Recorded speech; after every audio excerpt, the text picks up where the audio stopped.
Dalam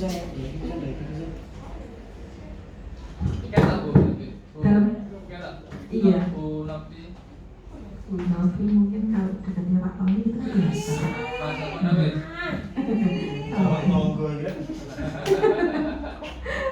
Bismillahirrahmanirrahim. Assalamualaikum warahmatullahi wabarakatuh. Sebelumnya Bapak Ibu, matur suwun sanget sudah berkenan hadir pada kegiatan ini. Kegiatan ini merupakan salah satu tagihan penugasan saya ketika mengikuti program guru penggerak. Jadi ketika jenengan semua hadir di sini, maka saya sangat terbantu dan matur suwun sangat. Bapak Ibu, insya Allah nanti selama 1 jam ke depan kita akan belajar bersama tentang pelimbasan apa yang harus saya lakukan. Pembiasan ini nanti rencananya pukul 10, tapi molor betul nopo-nopo. Nanti yang penting tetap ada 1 jam gitu, karena syaratnya 1 jam dan minimal 10 orang. Saya rasa ini sudah 10. Ini Bapak Ibu, modul yang saya pelajari kali ini adalah modul 1.4 tentang budaya positif. Budaya positif ini begitu penting karena itu saya diminta untuk mengimbaskannya kepada jenengan semua. Apa saja isinya? Bahwa ini capaian yang harus saya dapatkan, yang harus saya capai dalam modul ini. Yang terakhir itu sangat penting. Saya rasa semuanya penting. Kemudian yang terakhir itu yang bersifat reflektif dan kritis terhadap budaya di sekolah dan mengembangkannya sesuai dengan kebutuhan sosial dan murid. Ini yang capaian yang agak sedikit rumit, tapi insya Allah bisa dijalankan.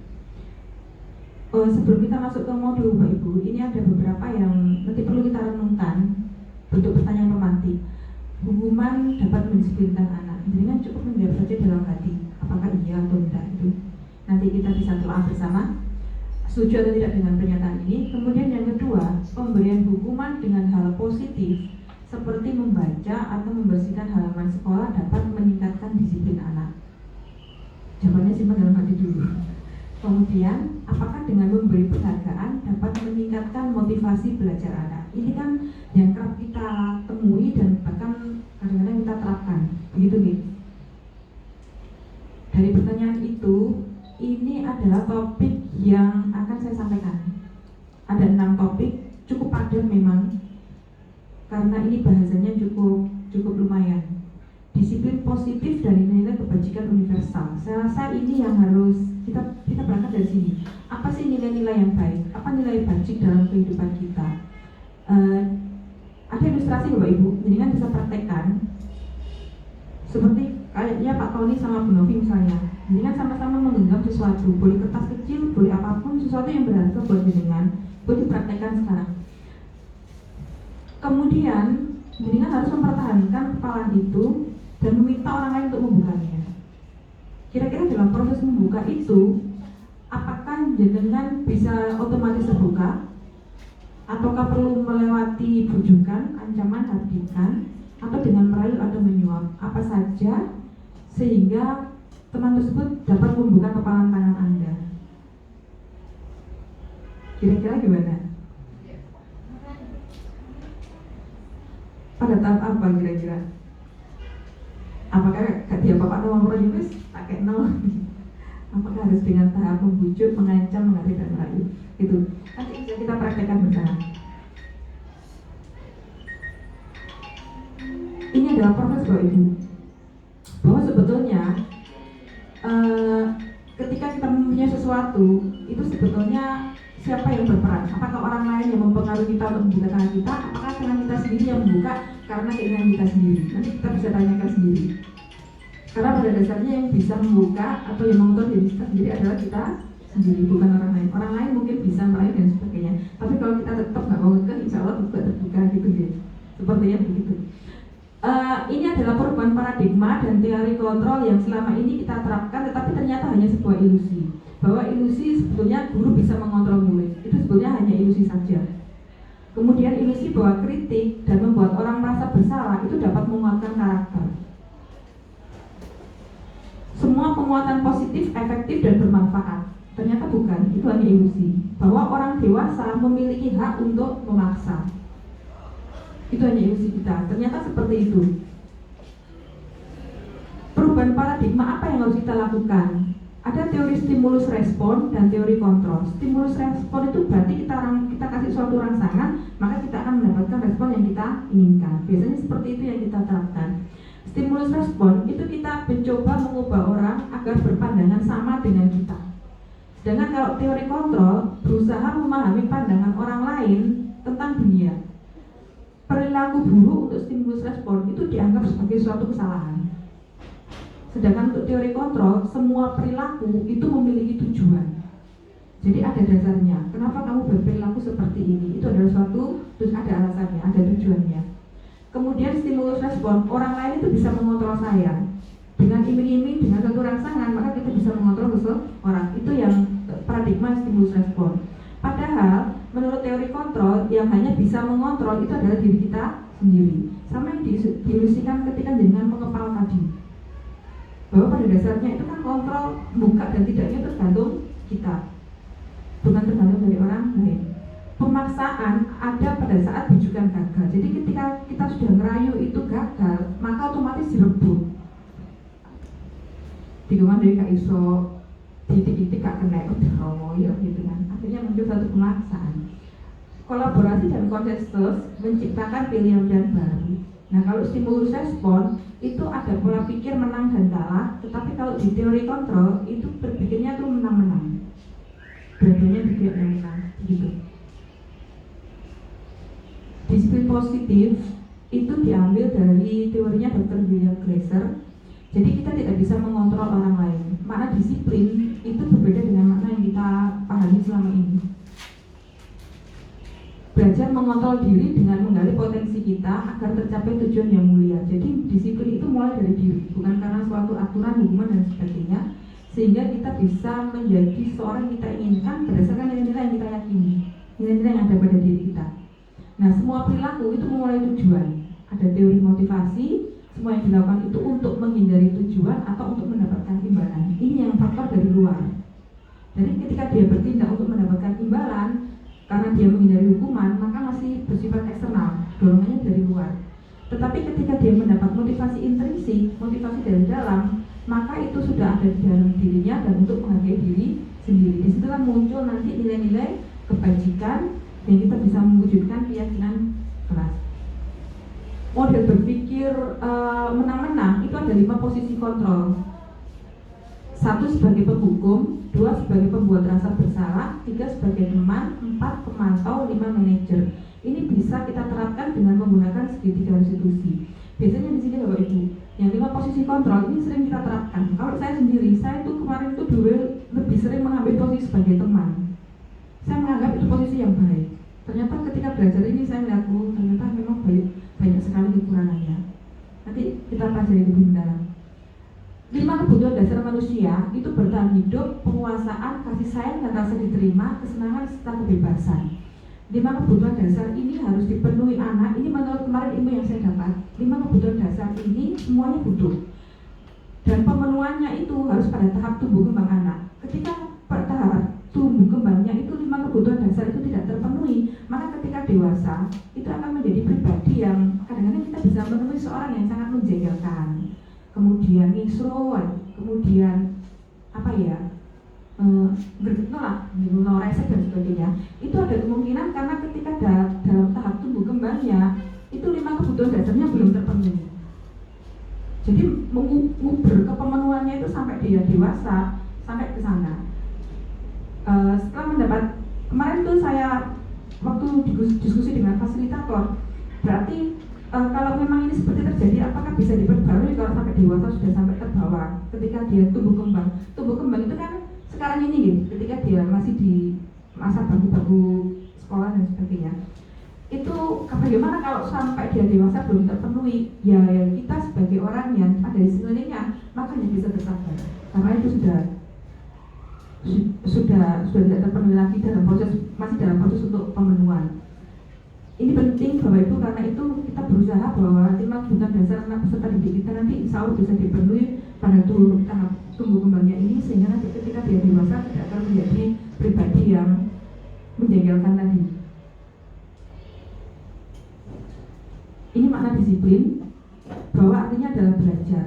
Namun dalam budaya kita, disiplin itu berubah menjadi sesuatu yang dilakukan seseorang pada orang lain untuk mendapatkan kepatuhan.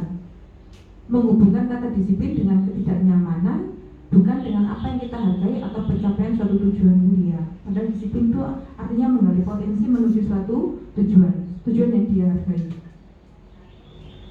Nilai-nilai kebajikan universal itu sebetulnya ada 6.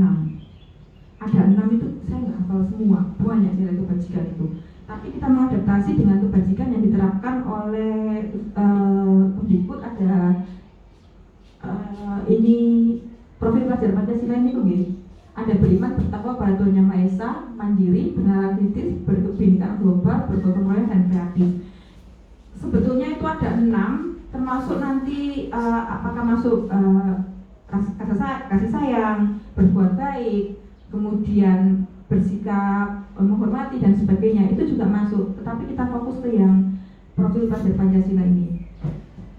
Motivasi, hukuman, penghargaan, dan restitusi. Motivasi dan yang dua itu, untuk motivasi dan penghargaan itu masih motif eksternal, motif dari luar. Tujuan kita itu adalah motif yang internal, tujuan disiplin yang positif. Kalau eksternal itu biasanya menghindari ketidaknyamanan atau hukuman.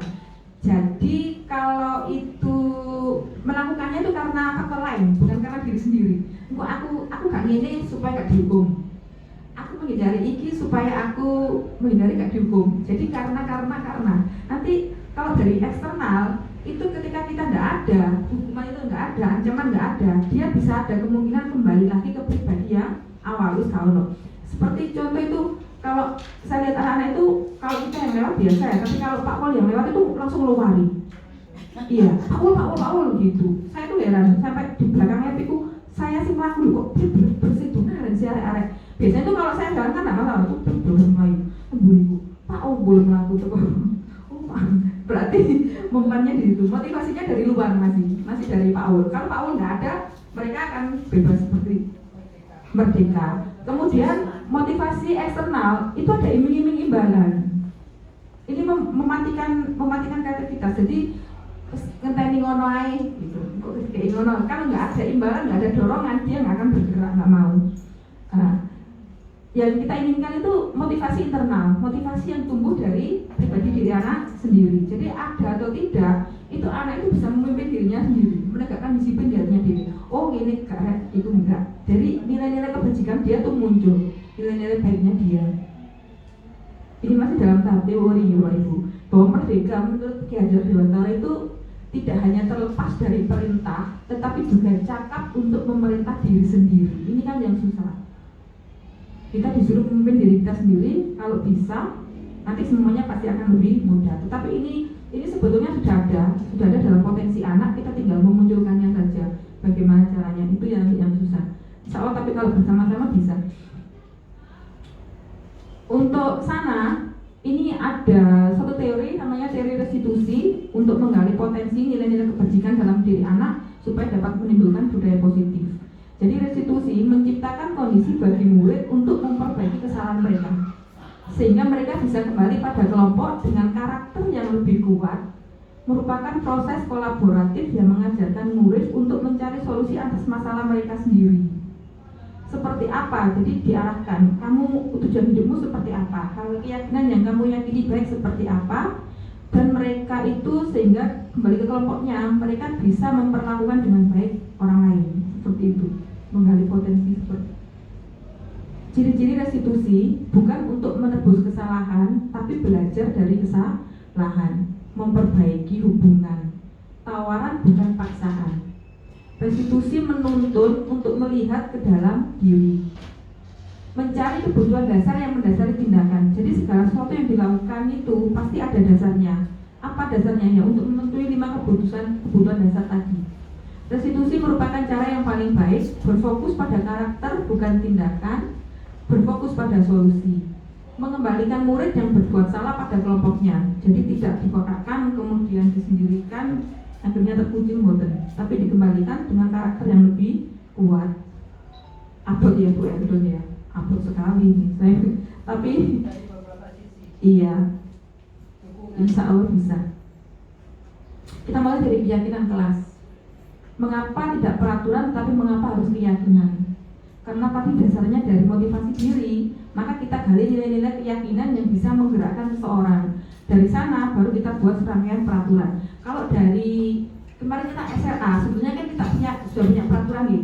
Itu tinggal kita alihkan nanti menjadi suatu keyakinan bahwa memang nilai kebajikan sebetulnya sudah ada, tetapi nanti kita bikin suatu keyakinan, bukan langsung dalam bentuk peraturan. Ini yang merupakan keyakinan kelas dan bentuk kesepakatan kelas. Beda-beda nih Bapak Ibu, tiap jenjang beda, tiap kelas juga beda, tetapi itu nanti dasarnya dari nilai kebajikan. Bagaimana cara menganalisa? Kalau sudah punya keyakinan kelas, bagaimana caranya agar keyakinan kelas itu bisa terlaksana? Ini nanti saya bisa ceritakan tentang keyakinan kelas di tempat saya, tentang kendala dan masalahnya bagaimana. Untuk sementara ini saya akan ke teorinya dulu. Bahwa nilai-nilai hormat itu diamati. Nanti anak datang tepat waktu, menyapa teman dan guru, tidak tampak seperti, tidak acuh kepada teman dan guru. Itu indikator-indikatornya yang muncul. Kita bisa mendengar, ayo saya bantu, tolong ya, terima kasih ya, boleh saya pinjam. Hal seperti itu nanti bisa menjadi indikator bahwa keyakinan kelas bisa tercapai. Selalu kembalikan buku ke tempatnya. Keyakinan kelas adalah tanggung jawab. Dilarang mengganggu orang lain, termasuk menghormati orang lain. Dilarang melakukan kekerasan. Ini kira-kira keyakinan kelasnya apa? Nah, Pak Ul, kalau dilarang melakukan kekerasan ini.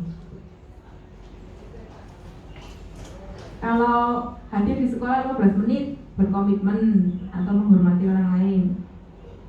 Kalau melakukan kekerasan, kira-kira masuk keyakinan kelasnya apa ya? Kayak berkelahi dan sebagainya. Mungkin bisa dilihat di ketenangan gitu nih. Masuk ke ketenangan. Kerukunan. Oh iya benar. Kasih sayang. Kerukunan kasih sayang, iya betul. Itu masuk nilai kebajikan. Nanti bisa dimasukkan.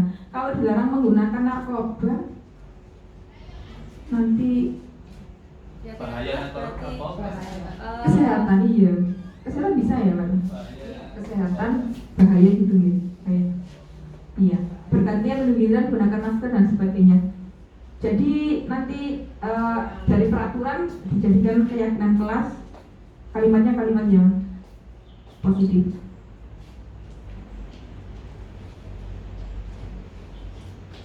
Kesehatan, oh ini sudah ada. Keselamatan, keamanan, komitmen, penghormatan. Dihukum oleh penghargaan. Ini juga pernah saya terapkan Bapak Ibu. Ternyata kalau kita memberi penghargaan itu tidak pada tempatnya, maka itu bisa dikonotasikan sebagai suatu hukuman. Penghargaan itu juga menjadi suatu hukuman. Karena penghargaan atau iming-iming atau hadiah itu bisa menurunkan kualitas, kemudian mematikan kreativitas. Tidak ada kreativitas yang tumbuh, jaga no, mengurangi motivasi dari dalam sendiri karena hanya jaga no motivasi dari luar. Mencatat 100 kali dalam buku, saya tidak akan terlambat lagi karena terlambat ke sekolah.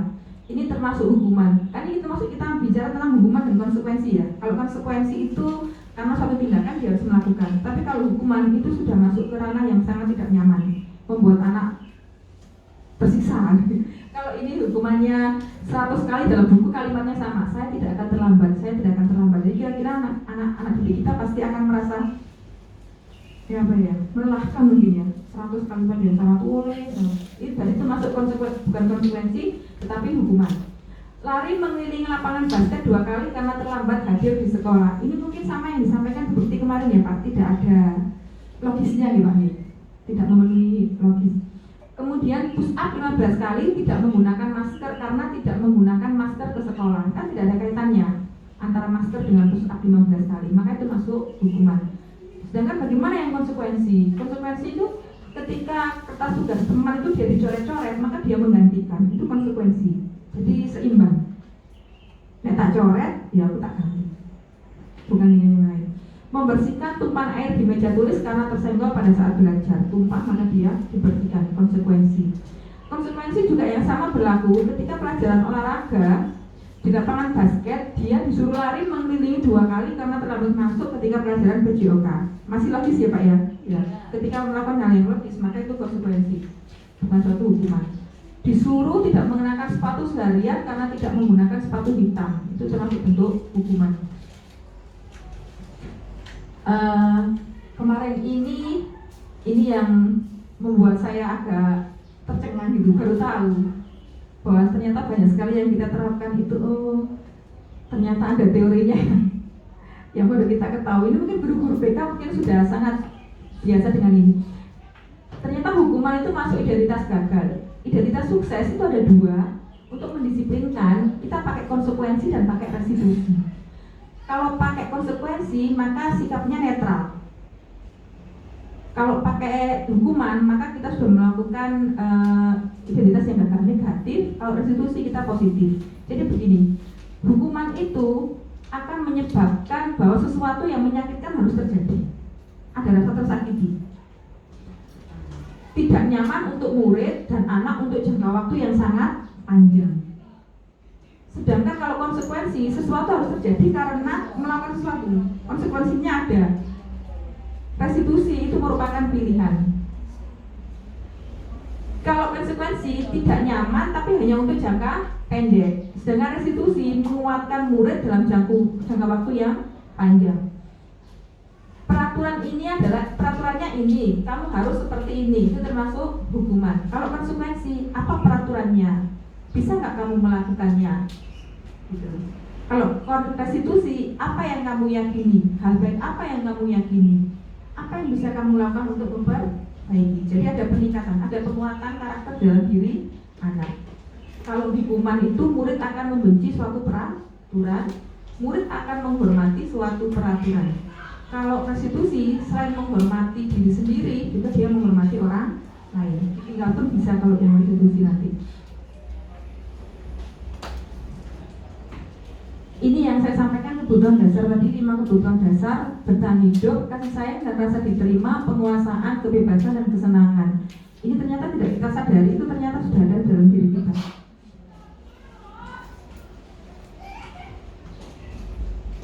Lima posisi kontrol sebagai penghukum membuat orang merasa bersalah: teman, pemantau, dan manajer. Tadi saya bilang saya lebih sering di teman. Dulu sebelum saya tahu teorinya, lebih sering di teman, Bu. Kalau penghukum begini, guru berbuat, menghardik, menunjuk, menyakiti, menyindir, membuat orang merasa bersalah. Ayolah, kamu nggak kasihan nanti kalau ibu seperti ini. Saya kan sudah mengajar kamu. Terus tak buruk ini, kamu nggak kasihan nanti kalau saya ditegur kepala sekolah, kamu nggak kasihan nanti saya ketahuan, nanti kalau saya dapat masalah. Itu pembuat rasa bersalah. Jadi membuat anak itu merasa bersalah akan kalau dia tidak melakukan sesuatu yang bukan tanggung jawab dia. Kemudian membuat alasan untuk muridnya, itu masuk ke teman. Pemantau ini yang paling capek. Mungkin kita sering di posisi pemantau ya. Ada peraturan, kita lihat, kemudian kita terus-terusan pantau, nggak ada, baru kita lakukan tindakan. Untuk yang penghukum, guru berkata, kalau kamu tidak melakukan, awas ya. Kalau membuat rasa bersalah, kamu seharusnya sudah tahu. Ibu lelah sekali mengatakannya, ibu stres. Kok dibalik-balik terus sih? Saya kan sudah kasih tahu. Itu membuat anak merasa bersalah. Kemudian kalau teman, ayo lakukan demi ibu. Ayo nulis, lakukan demi saya, ayo nulis. Jadi ada rasa kedekatan, tetapi masih digandoli, masih ada syaratnya. Kemudian pemantau menyesuaikan diri bila diawasi. Sedangkan kalau yang manajer, ini yang masuk ke restitusi, mengajukan pertanyaan, apa yang kita yakini, apa yang bisa kau kerjakan untuk memperbaiki masalah ini. Hasilnya kalau hukuman itu memberontak, menyalahkan orang lain dan berbohong. Akhirnya ujungnya nanti ke sana. Kalau hukuman.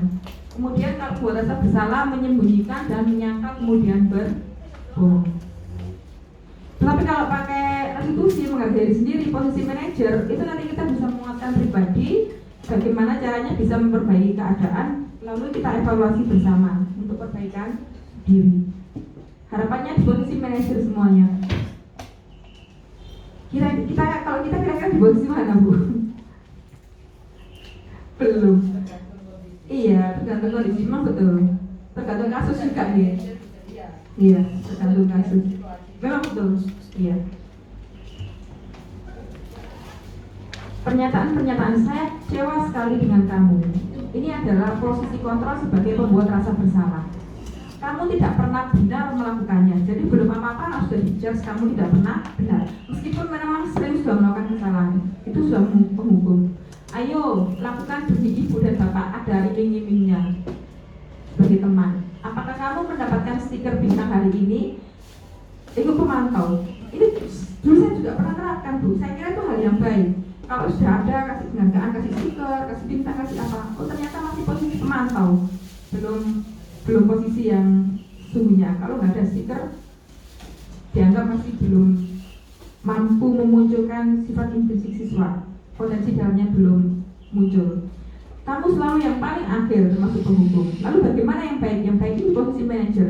Bagaimana kamu bisa menyelesaikan masalah ini? Menggali anak supaya tahu potensinya, kemudian dia bisa mencari solusi atas permasalahannya. Segitiga restitusi ini ada 3 hal. Yang pertama adalah menstabilkan identitas, validasi kebutuhan, kemudian menanyakan keyakinan. Restitusi ini kalau dilakukan tidak sampai 5 menit. Jadi menstabilkan identitas, ketika anak melakukan suatu kesalahan, maka dia pada posisi yang gagal. Tahu bahwa dia melakukan suatu kesalahan. Nah, untuk itu kita perlu stabilkan dulu posisinya. Caranya bagaimana? Berkata, berbuat salah itu hal yang manusiawi. Bahwa memang manusia itu letaknya kesalahan. Tidak ada manusia yang sempurna. Saya juga pernah melakukan hal yang sama. Kalau memang kasusnya memang sama ya. Saya tidak tertarik mencari tahu siapa yang benar, siapa yang salah, tetapi tertarik untuk menyelesaikan masalah. Jadi kalau anak itu diberi kalimat seperti ini, maka posisi awal dia akan tidak melakukan defense, tidak akan nyangkal duluan. Ketika dia dikatakan seperti itu, maka dia akan terbuka, menstabilkan identitas. Maka dia dikembalikan posisi awal. Dari tadinya dia down karena melakukan kesalahan, karena dengan kata-kata kita dia ke posisi awal lagi. Itu yang dinamakan menstabilkan identitas.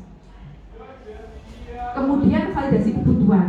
Validasi kebutuhan ini kita kembali ke 5 dasar kebutuhan tadi, bahwa setiap yang dilakukan manusia itu untuk pemenuhan tujuan, untuk memenuhi 5 kebutuhan tadi. Kebutuhan atas kasih sayang dan rasa untuk dimiliki, kebutuhan akan kekuasaan, kebebasan, kebutuhan untuk bertahan hidup. Nah, dalam rangka untuk memvalidasi kebutuhan, maka yang perlu kita sampaikan ada beberapa jenis pertanyaan. Kamu bisa melakukan hal yang lebih buruk, tetapi kamu tidak melakukannya kan? Jadi ada kemungkinan ketika dia melakukan kesalahan, itu kita ambilkan, oh dia bisa melakukan yang lebih buruk, tapi kenapa nggak melakukannya? Apa alasannya? Ditanya. Kamu pasti punya alasan kenapa melakukannya. Apa yang penting bagimu? Ini yang kita tanya, kebutuhan dia apa? Tujuan dia melakukan tindakan itu apa? Baru setelah itu kita masuk ke tahap yang ketiga, menanyakan keyakinan. Menanyakan keyakinan ini, saya yakin kalau anak ditanya, maka dalam hatinya itu akan tumbuh ada keyakinan yang baik. Menurut saya, karena pribadi seseorang sebetulnya itu kan baik, tidak ada yang buruk. Maka keyakinan yang diyakini itu biasanya itu hal-hal yang baik, bukan hal-hal yang buruk. Maka kita bawa ke sana. Apa yang kita percaya di kelas atau di sekolah kita? Kalau kita punya keyakinan sekolah, Pak, mungkin nanti bisa diarahkan ke sana. Apa yang kita kesepakati bersama? Kamu ingin menjadi anak yang seperti apa? Ketika kamu melakukan hal itu, apakah itu sesuai dengan keyakinanmu? Apakah itu sudah sesuai dengan kata hatimu? Apakah sudah sesuai dengan hal baik yang kamu yakini? Kita bawa ke sana. Nah, ketika anak itu menjawab tidak sesuai dan sebagainya, mereka sudah bisa menemukan sih dalam dirinya. Kalau sudah sampai di sini jangan dilepas. Kalau dilepas nanti belum selesai restitusinya. Kemudian apa yang bisa kamu lakukan selanjutnya? Solusinya bagaimana? Dan itu dilakukan secara terus-menerus.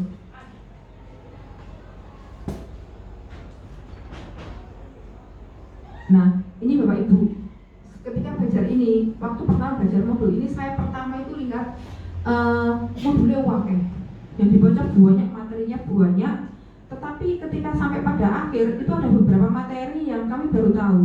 Saya baru tahu tentang segitiga restitusi. Saya baru tahu betul bahwa apa yang saya lakukan di kelas ini ternyata banyak yang belum sempurna. Yang menurut saya sudah baik, ternyata enggak ya. Saya itu belajar Pak Ul. Ternyata itu ketika saya bersikap pada anak-anak, itu saya yang menurut saya sudah baik pada anak-anak, ternyata malah menjadikan mereka tidak mandiri. Itu saya masih itu yang saya perbaiki. Dengan materi ini, eh, saya agak lebih percaya diri gitu untuk menghadapi anak-anak. Kira-kira aku naik ini opo, jadi nggak sebegitu galau, nggak sebegitu kalut, karena sudah tahu teorinya, baru teori Pak, tapi belum dipraktekkan. Ini kemarin saya sudah coba praktek. Pertama itu melihat daftar kebajikan, dalam artian begini, hal-hal yang disampaikan di sekolah ini kan bagus. Saya lihat ada disiplin, kemudian beriman, bertakwa, itu kan sudah muncul semua. Itu saya lihat, kemudian saya sinkronkan dengan yang profil P5 itu. Kemudian saya mulai mengevaluasi aturan kelas yang sudah ada sebelumnya. Kemarin saya coba contoh di kelas saya sendiri, di kelas 7D, itu pertama kali masuk, itu kami sudah punya peraturan kelas. Kemudian setelah mendapatkan materi ini, saya mulai melihat lagi, apakah memang peraturan kelas di saya itu memang sudah tepat dibuatnya.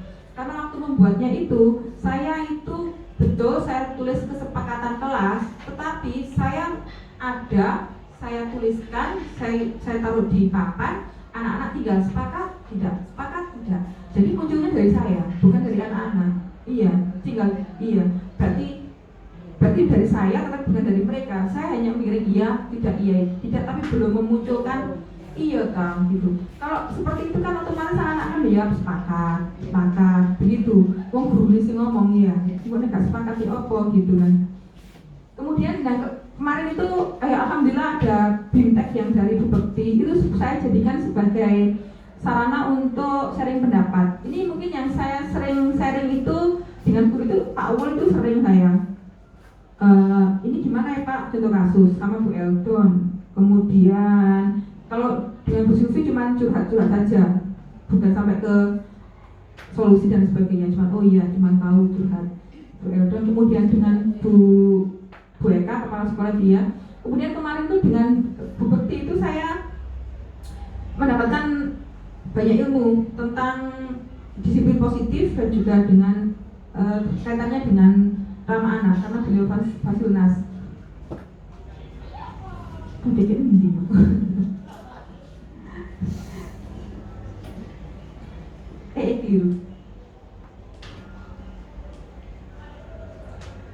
Kemudian setelah itu, ketika saya sudah mengatur ke aturan melihat kesempatan kelas, maka saya mulai membuat keyakinan. Keyakinan ini begini, saya anak-anak, saya berikan kertas warna-warni, satu orang satu, kemudian saya minta, hal baik apa yang kamu yakini, yang patut kita jaga bersama, yang kita bisa terapkan di sekolah ini. Saya bagi kertasnya satu orang satu, apakah hanya satu, ada yang tanya gitu. Kamu punya keyakinan baik berapa? Banyak, tuliskan. Jadi semua keyakinan baik yang mereka yakini saya dituliskan, kemudian ditempel di papan. Dari semua keyakinan itu kita seperti window shopping, dibaca. Saya ketika ditempel itu saya tidak membatasi satu-satu di depan, enggak, monggo silakan. Seperti orang lihat pengumuman biasa itu, dibaca, semua bisa membaca. Setelah itu baru kita kelompokkan keyakinan kelas apa kita, kan sebenarnya banyak yang sama, kemauannya itu banyak yang sama. Dari sana kita ambil, akhirnya ketemu dengan 5 keyakinan kelas, 5 besar keyakinan kelas. Setelah itu diambil semua kertasnya, dipindah ke kertas manila, dijadikan suatu keyakinan kelas. Ini saya tempel semua, yang 32 tidak saya buang, saya tempel di sekelilingnya. Tertib di kelas, berucap dan berperilaku sopan, berbuat baik, saling menghormati, fokus belajar, penuh pacaran. Karena ternyata itu muncul begini ya Bapak Ibu, yang penuh pacaran itu ternyata di dalam keyakinan kelas mereka itu hampir semuanya bilang gak boleh pacaran. Saya tanya, apakah banyak pacaran? Banyak. Gitu, anak kelas 7. Karena itu tapi mereka sepakat mau fokus belajar, tidak pacaran. Maka itu kami tuliskan. Saling menghormati, berbuat baik, berucap, berperilaku sopan. Ini muncul karena mereka masih banyak yang meso. Kadang-kadang itu kalau ngomong itu kadang-kadang menyebutkan alat kelamin, mohon maaf, sangat tidak patut. Dan itu menjadi tidak nyaman. Karena itu mereka meyakini bahwa penting untuk berucap dan berperilaku sopan. Tertib di kelas, termasuk tidak memakai topi, seragam dimasukkan. Ada guru juga saling menghormati. Kemarin pernah Bu Dela itu nanti yang pernah mengalami, kemudian menghormati juga. Ini keyakinan kelas. Dan kendalanya Bapak Ibu, ketika melakukan keyakinan kelas ini, apa yang mereka tuliskan kadang-kadang itu kan tidak terakomodir ya. atau kadang-kadang itu hanya satu aja, aku lupa nulis TikTok, lihat enggak, itu yang susah, itu nanti akan menjadi tantangan. Jadi dia merasa itu hanya satu poin yang dia inginkan, yang lain enggak, atau yang seperti itu, dan itu sudah terjadi. Kendalanya di situ. Kemudian dari sana saya coba melakukan restitusi, Bapak Ibu. Kelas saya ini termasuk kelas yang sangat kompleks. Satu, mereka itu datang dari suku dan yang berbeda-beda, mulai dari Madura, Ambon, Dayak, Batak, Cina, Jawa, Osing, itu ada di 7D itu. Ada. Jadi sukunya berbeda-beda. Kemudian sosialnya juga berbeda-beda. Ada yang kaya, ya, ada yang kalau berangkat sekolah nggak sempat sarapan, ada yang berangkat sekolah juga nggak, pokoknya dia nggak makan, break. Saya tahunya dari mana? Ketika kita makan bersama, saya itu dia nggak pernah bawa bekal.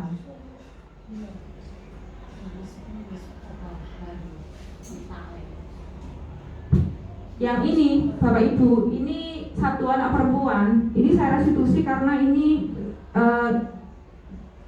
sangat mengganggu ketika dia mengucapkan kata-kata kotor sering dan sering membuli temannya. Ini yang paling sering. Karena itu saya ajak bicara, saya tanya untuk hasilnya selama ini pada teman-temannya agak lumayan sudah tidak membuli temannya lagi. Dulu itu temannya itu mor-mor dijak panjang gitu, mulai nih wong tua nih barang begitu. Terus saya tanya lagi, sekarang sudah seperti itu boten? Oh ya wis. Jadi tapi perlu dipantau, iya. Yang ini, yang perempuan ini yang laki-laki ini, yang Rehan itu, Bu Rehan Saputra itu. Ini yang agak susah. Di kelas ini mulai dari awal itu saya nggak tahu ini masalahnya dia. Itu ketika saya lakukan restitusi 3 kali itu nggak bisa, nggak mempan. Jadi diarahkan potensinya apa? Nampaknya dia iya, tetapi melakukan hal kesalahan yang sama dan diulangi lagi. Ketika saya tanyakan ke Bu Bekti, bagaimana menghadapi anak yang sudah direstitusi begini tetapi kok masih melakukan hal yang sama, maka perlu penanganan khusus. Artinya apa? Artinya tidak hanya dengan guru BK tetapi dengan konseling psikiater. Iya, berarti memang ada sesuatu yang salah, Bu. Sebab apa? Sebab dia tidak bisa di dalamnya sudah nggak normal, nggak bisa diatasi dengan hal yang biasa, dengan psikolog. Kemudian saya konsultasikan dengan, saya pernah tanya ke fasilitas saya, ketika kita melakukan restitusi berulang, apakah ada batasannya? Berapa kali melakukan restitusi? Masa sampai 10 restitusi terus gelaan guru itu. Meskipun tidak boleh capek, tapi kan kita tidak boleh fokus pada satu orang. Banyak anak yang harus diperhatikan. Kata fasilitas saya, kalau memang restitusi tidak mempan, maka diturunkan ke fungsi kontrol sebagai pemantau. Artinya apa? Artinya bukan dari jaga atau intrinsik karena sudah tidak bisa muncul, tapi dari eksternal pemantau. Maka peraturan dari budaya positifnya itu yang kita jalankan. Aturannya seperti ini, kamu tidak melakukan maka seperti ini, dipantau lewat aturan. Kemudian seandainya kalau dengan saya, ketika kita melakukan restitusi ini kepada anak-anak, itu memang hasilnya bisa, sebagian besar bisa, Bu, tetapi tidak semuanya bisa. Faktanya, ketika saya melakukan itu kepada beberapa anak di kelas saya sendiri, ada beberapa di kelas lain itu berhasil, tetapi tidak untuk semua. Ada beberapa anak yang tidak berhasil. Ada 2-3 anak itu yang kalau direstitusi nggak bisa bulet. Kemudian yang saya rasakan itu menjadi lebih sabar, lebih optimis, harus banyak-banyak bersabar. Kemudian dari ini yang saya ketahui banyak sekali Bapak Ibu, terutama ilmu dalam mengembangkan anak, lebih memahami ke anak, lebih memahami ke lingkungan kita supaya menciptakan budaya positif.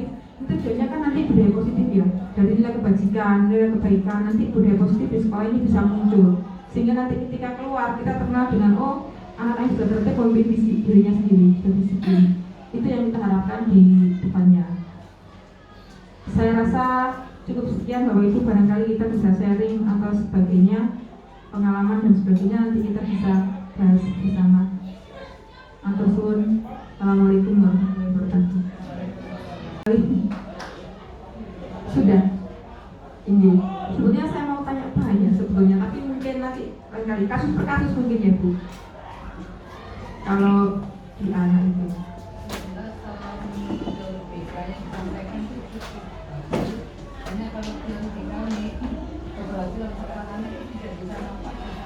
Betul, proses, iya.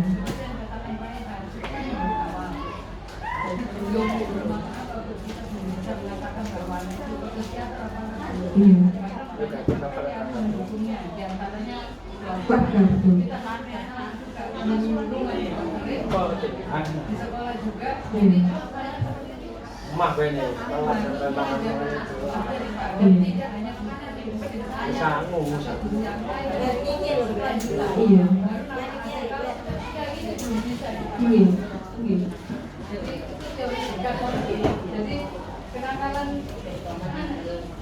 kali biasa. Jadi kapan waktunya Betul. Iya. Iya, betul. Prosesnya. Iya, iya benar Bu, benar sekali Bu. Iya. Kapan kita tahu bahwa itu berhasil? Ya, kita belum lihat. Betul.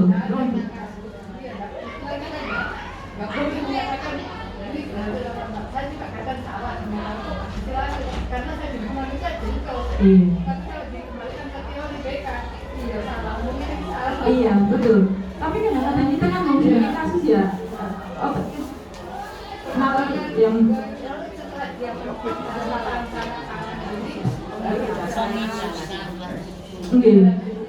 iya, memang betul. Itu kan proses ya. Saya juga bilang, taunya kapan ya nanti ketika anak itu sudah di luar kita. Apakah memang proses yang kita lakukan sudah betul? Apakah sudah membentuk karakter kebijakan anak? Iya. Iya.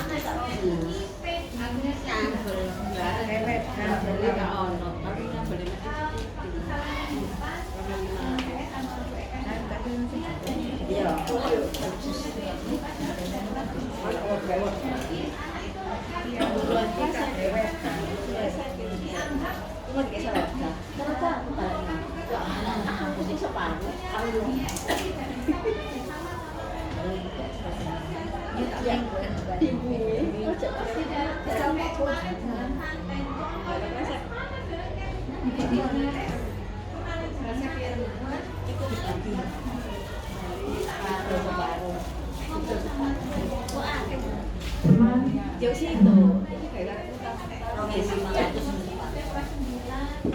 Bismillah Bu.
Nanti arahnya anda Bu, bagaimana supaya Kan dia sekolah di dalam.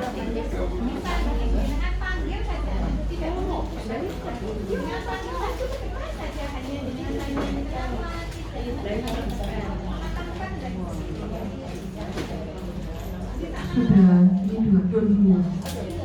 Cuma kalau mungkin karena memang tapi kalau saya berdua yang ngomong, jadi memang ada apa ya, keadaan tertentu lah ketika dia mengungkapkan jadi kalau misalnya tempat ramai atau apa dia sulit, tapi kalau berdua nyaman dia bisa ditahu. Kalau itu tahu yang menjelaskan itu berdiri ya ada ngomong begini nggak akan mungkin. Jadi ya memang butuh waktu ya, orang-orangnya dikenal, orang-orang yang sangat dekat dan dikenal baru dia mau. Kalau enggak kan dia terus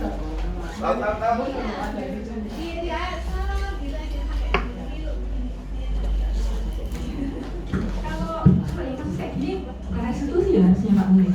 Apa Pak Mulya? Dia tidak melakukan suatu berarti ini karakter apa dia? Karakter dia pengembangan diri. Bisa dalam rangka untuk membantu kayak diri sendiri.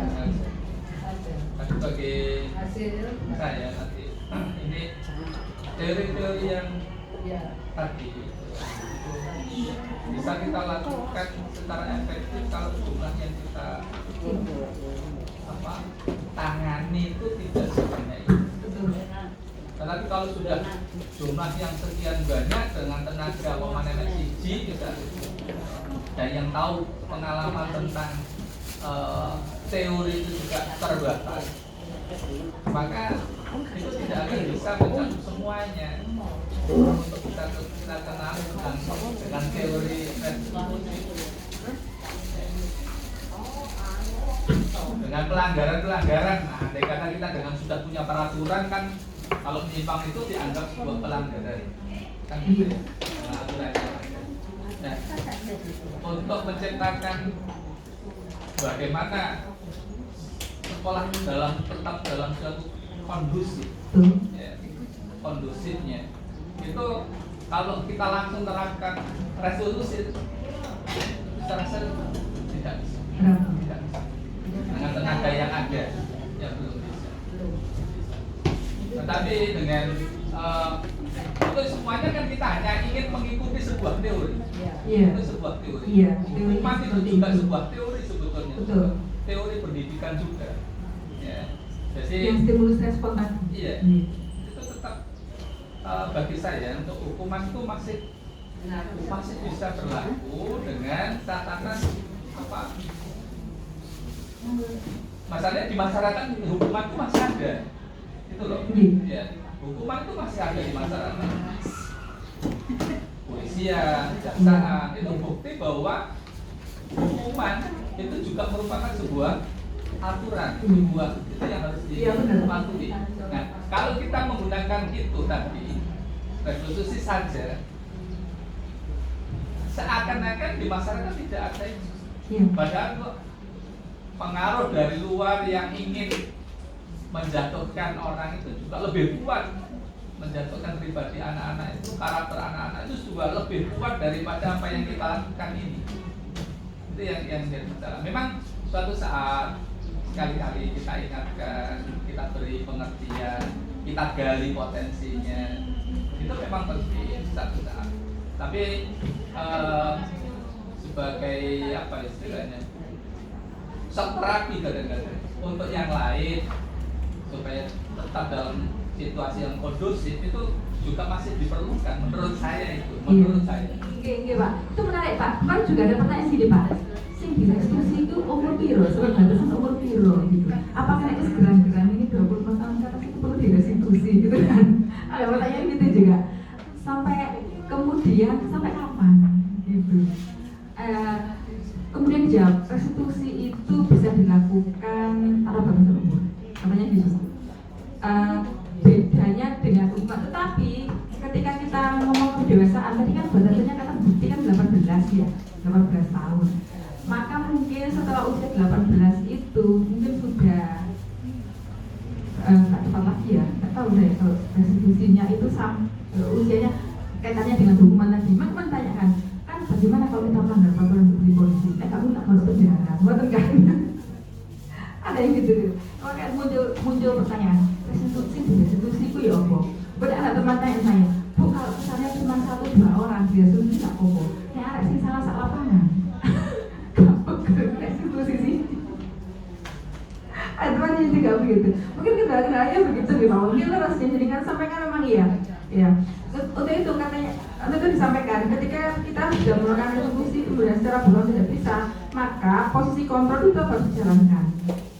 Kalau restitusi itu kan manajemen yang paling tertinggi.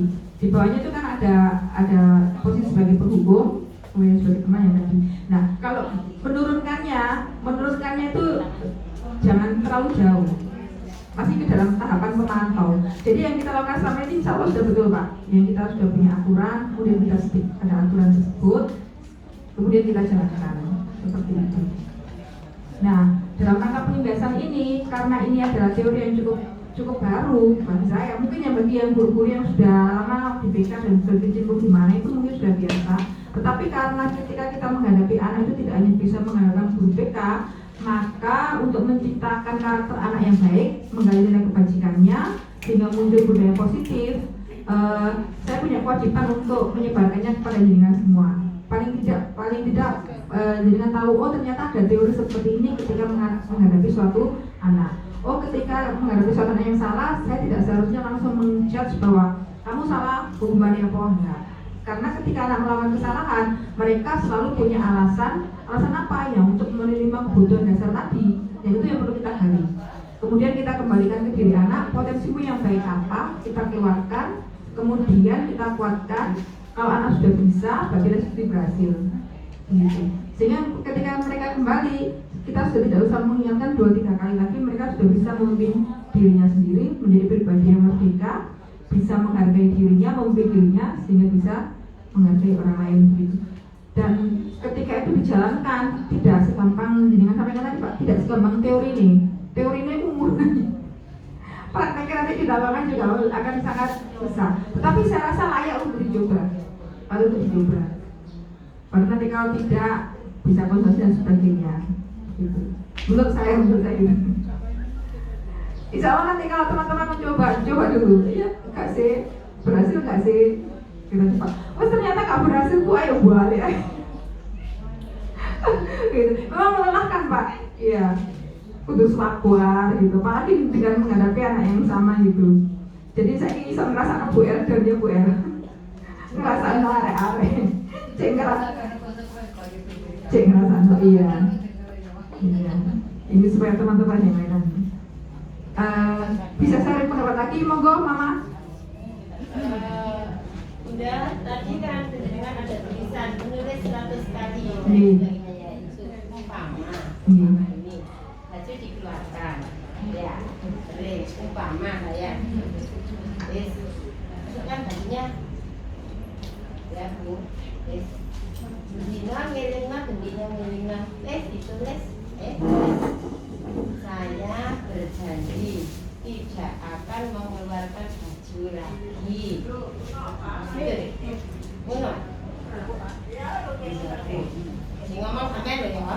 Saya berjanji tidak akan mengeluarkan baju lagi. Sampeyan ini dhewe saya bukan menyuruh. Karena dia berulang kali dia ditokno. Saya itu ya apa ngene iki? Anak pendina ini mau katanya di situ pun ngomong ini juga tidak boleh. Ternyata pernah yang ngomong Boleh, saya juga sering. Loh lagi di situ kan nggak boleh. Nah setelah tahu ini, kami kembali ke hukum. ya terusan deh.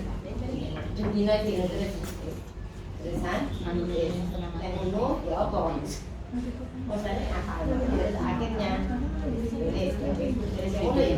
apa ini memang saya tidak akan mengeluarkan baju lagi. Nah juga 100 kali dan berapa kalinya itu saya itu boleh tidak boleh. Yang boleh itu ketika kamu mengeluarkan baju ini, bajunya dimasukkan. Iya Sudah, setelah itu sudah. berikutnya berikutnya dia itu itu lagi. Diinginkan lagi. Iya, misalnya berulang kali. Iya. Saya kan akhirnya tadi ya apa rek dino lagi ditokno ae. Mengilingannya gini. Sini tidak, iya. Saking cukup ini Ditanya, ngerti nggak? Opo tak jenguk. Bila itu kan, ngerti nggak kok kenapa dibutuhkan Mama Nur? Kalau dia bilang ngerti, opo nggak makan. Mungkin dia akan jawab itu. Kalau dia ngomong nggak tahu berarti dia nggak bilang. Ini sih bener kudu itu betul tak? Tapi kalau dia jawab ngerti nggak? Kenapa kok dia jawab Mama Nur? Tahu apa? Kalau dia tak tahu no. Ya wis. Lagi sebenarnya apa? Lapor nilai kok kamu betul no terus. Dikali pertanyaannya. Alasannya apa kok sampai nonton tahu? Nanti kita tahu alasannya apakah dia itu KPD, apakah dia kaya toh kan gitu mungkin. Apakah kamu tak lebih ibu menetap ketok? Kita kan tahu jadi. Tapi dari itu kita cari solusi. Belum selesai. Nanti setelah itu baru ada nanti. Kalau dia sudah mau masukkan, baru dia dinaik. Nah, sekarang kita kembali. Nek ini sesuai kerja. Pasti dia jawab sesuai. Kalau sesuai, yakin dia sesuai, yakin. Kalau yakin sesuai, maka ya diterapkan. Itu yang sesuai dengan jalur antara teori dan praktek. Lah yang itu tadi. Untung misalnya saya ya, maksudnya mengirimkan untung dia itu mungkin jawab apa dan artinya dimasukkan. Terus saya bilang gini, apa sih berapa dia paling menjengkelkan gak orang bisa tapi jengkel bunyinya gini. Ya udah kenapa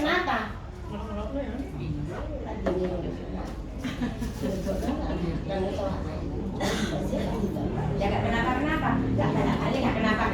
nah itu jawaban yang paling ada beberapa di kelas itu mungkin baju, mungkin PR, mungkin hal sepele. Misalnya kalau tim Rono, apa sih kok untuk Rono kok berbincang dengan apa sih kok berbincang misalnya jawabannya paling itu kalau bahasa Indonesia ya kan kenapa Bu?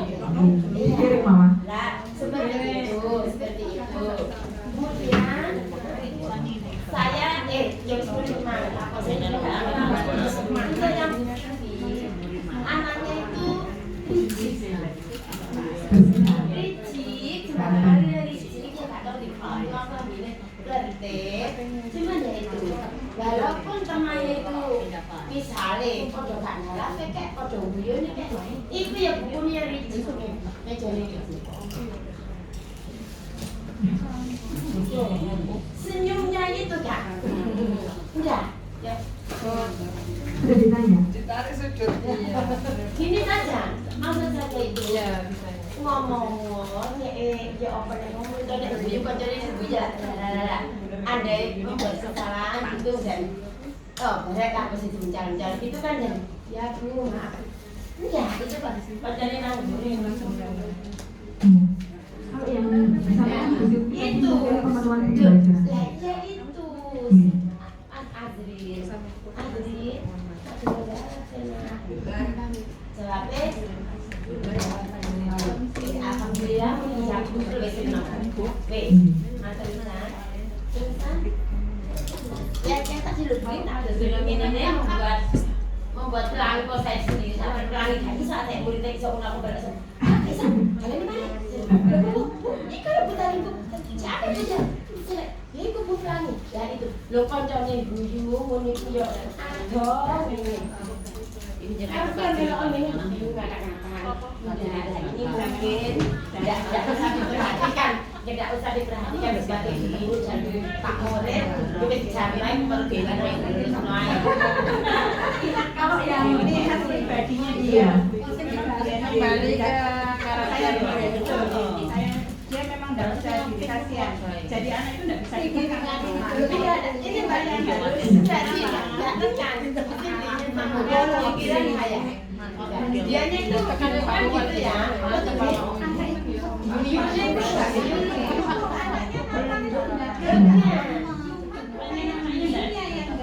Tadi tidak ada masalah dengan budaya positif.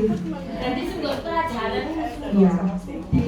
Masalahnya mungkin di pengelola sebutan kerjanya. Ya semoga pelajarannya itu yang coklat. Saya benar besok kan yang posisi saya jadi tangan ibu Suki. Anaknya itu manis. Manis.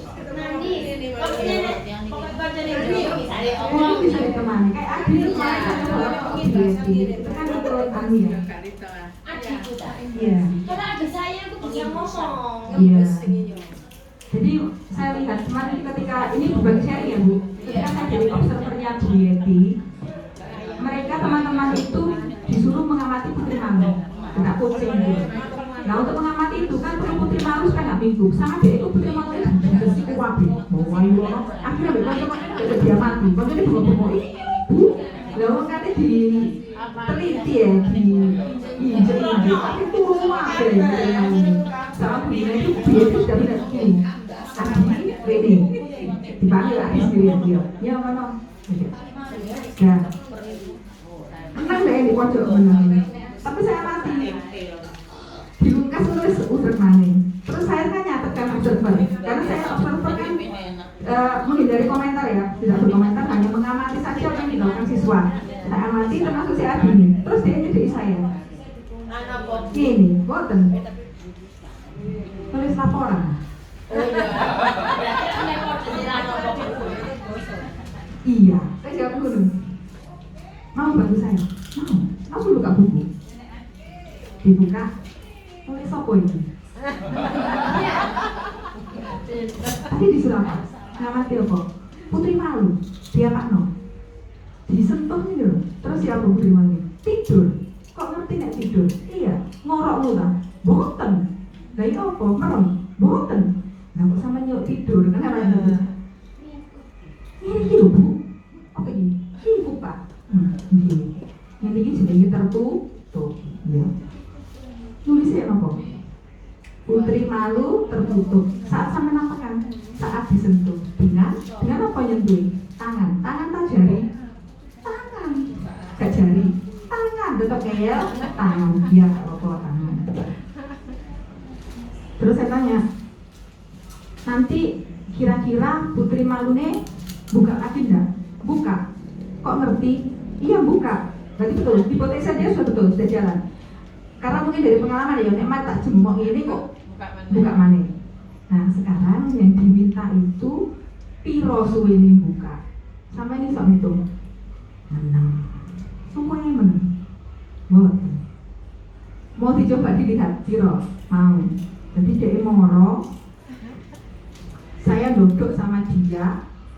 Ngenteni getak kunci buka.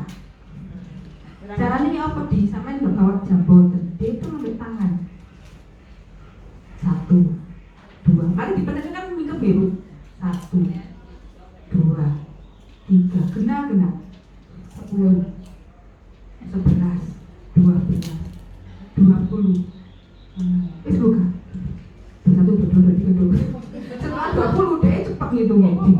Tadi itu suapa ini 1, 2, 3. Masih ngobrol kok buka-buka 21, 22, 23, 24, 25 sampai terus 50, 51, 50 sampai akhirnya dia menemukan pada ke 86 dia ngomong mekrok bu mekrok mekrok kan buka pada hitungan keberapa 86 ya apa nulis laporan ini putri malu membuka pada hitungan ke 86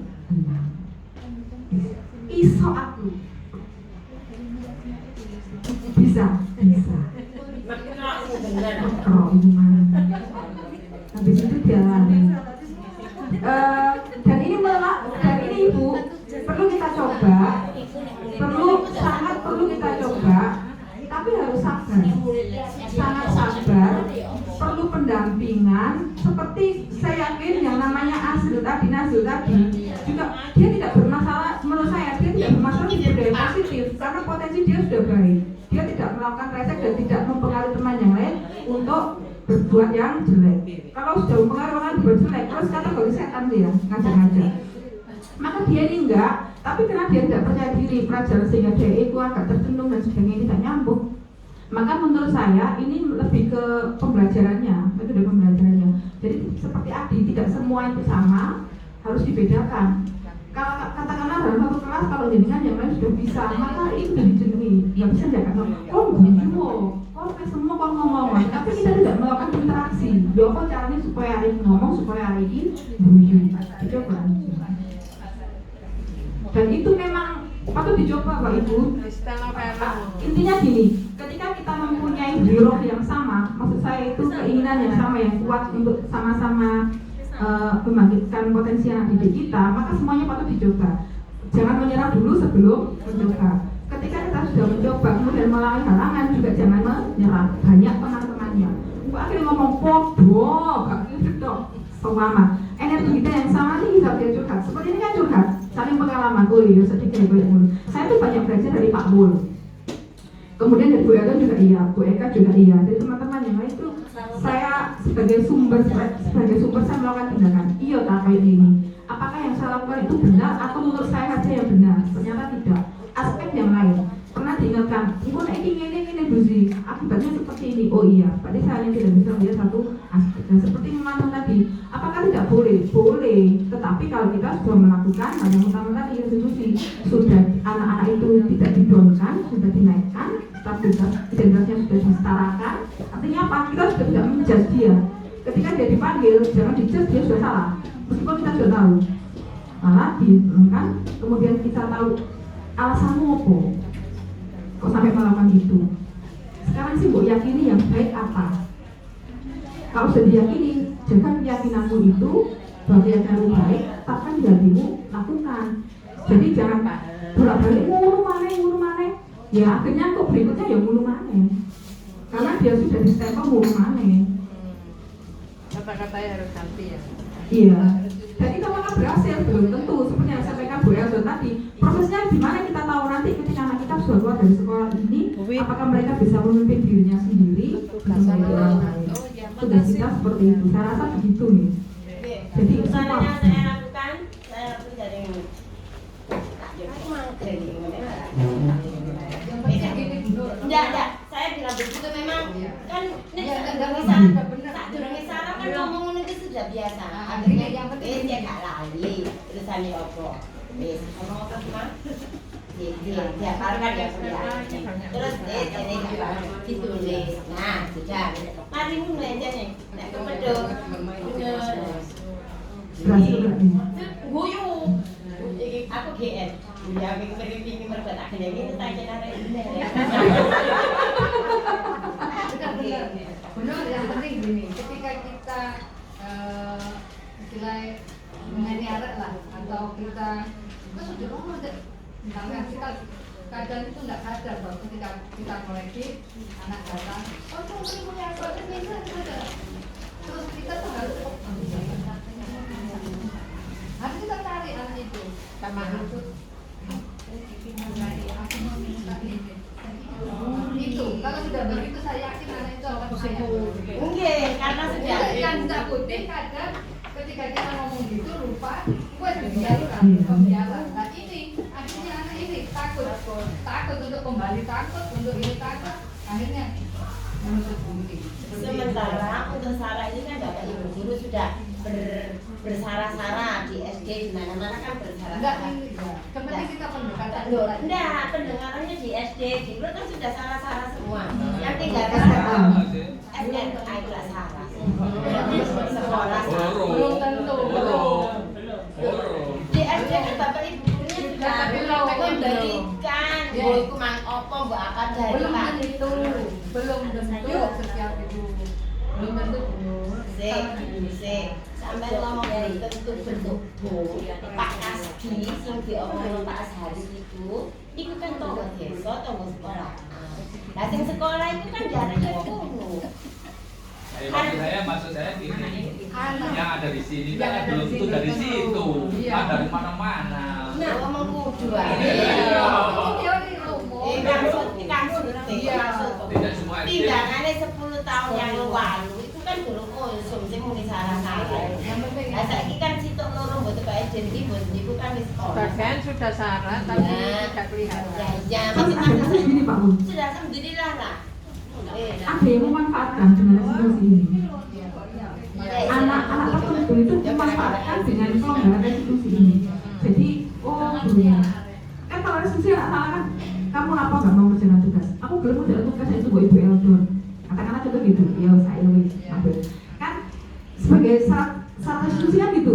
Kalau dia mengerjakan tugas, kamu mengerjakan tugas mau, tapi saya katakanlah di rumahnya Bu Eldon kayak kopi sak cangkir. Kan bisa aja begitu. Rono. Iya, menisok mana gak bisa mana, ngunu mana. Aku film 6 BK tapi DKI SOY. Ada yang iya. Nah, kalau memang sudah seperti itu ya memang sudah di levelnya harus sudah diturunkan dari sini nanti harus masuk ke pemantauan. Betul. Iya. Betul. Ketika kita memarahi, kita membentak, cepat kita sadar kita.